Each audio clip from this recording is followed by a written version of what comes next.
नमस्कार प्रिय दर्शक इलेक्ट्रिकल्स बासु चैनले सबाइके स्वागत।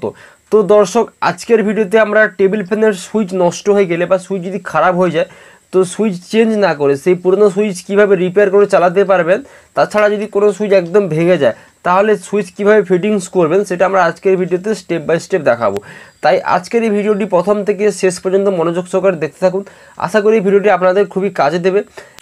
যদি ভিডিওটি ভালো লাগে তাহলে ভিডিওতে একটা লাইক করবে এবং বন্ধুবান্ধব সবাইকে শেয়ার করবে যাতে সবাই কিছু শিখতে পারে। এবং আমার এই চ্যানেলে নতুন হয়ে থাকলে চ্যানেলটি সাবস্ক্রাইব করুন ইলেকট্রিক উপর কমপ্লিটলি কাজ শেখার জন্য এবং পরবর্তী ভিডিও সবার আগে পাওয়ার জন্য বেল নোটিফিকেশন অল প্রেস করুন।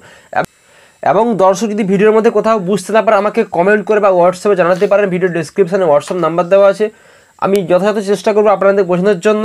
এবং ভিডিওর মধ্যে পুরো ভয়েস দেওয়া নেই, তো আমি স্টেপ বাই স্টেপ দেখানোর চেষ্টা করেছি। তাও যদি বুঝতে কোনো প্রবলেম হয় আমাকে অবশ্যই কমেন্ট করে জানাবেন, আমি অবশ্যই চেষ্টা করব আপনাদের বোঝানোর জন্য।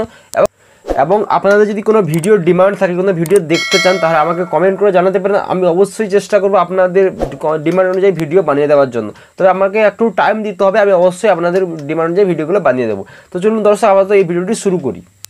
তো দর্শক এই ফ্যানটার ক্ষেত্রে কী হয়েছে, সুইচটা চিপে ধরলে কিন্তু ফ্যানটা ঘুরছে, সুইচটা ছেড়ে দিলে কিন্তু ফ্যানটা আর ঘুরছে না। তার মানে সুইচটা প্রবলেম হয়ে গেছে, সুইচের পাতিগুলো থাকে পাতিগুলো হয় নষ্ট হয়ে গেছে না পাতি কিন্তু ভেঙে গেছে। দুটো কারণে এগুলো হতে পারে, অনেক সময় পাতি ব্যান্ড হয়ে যায়, অনেক সময় পাতি পুরো ক্ষয়ে নষ্ট হয়ে যায়। তো আমরা কিন্তু ফ্যানটা পুরো খুলবো, খুলে দেখাবো আগে পাতি নষ্ট হয়ে গেছে না ভেঙে গেছে। যদি নষ্ট হয়ে গেছে পাতি চেঞ্জ করা যায়, আর যদি পাতি ব্যান্ড হয়েছে তাতেও পর্যন্ত পাতি ঠিক করা যায়। তো আগেবার ফ্যানটা বডি খুলে নিচ্ছি, খুলে নেওয়ার পর আপনাকে দেখাচ্ছি স্টেপ বাই স্টেপ এবং পাতি ব্যান্ড হলে কীভাবে রিপেয়ার করবেন, যদি পাতি নষ্ট হয় কীভাবে চেঞ্জ করবেন সেটা আমি স্টেপ বাই স্টেপ একদম দেখে দেবো। তো আপনারা মনোযোগ সহকারে দেখতে থাকুন। এবং এই ভিডিওটির লাস্ট স্টেপের দিকে সব কিছু দেখানো হয়েছে কীভাবে পাতি চেঞ্জ বা পাতি ফিটিংস করা হয়। তো আপনারা একদম মনোযোগ সহকারে লাস্টের দিক পর্যন্ত দেখতে থাকুন, অবশ্যই কীভাবে সুইচ খারাপ হলে ঠিক করতে হয় অবশ্যই বুঝে যাবেন।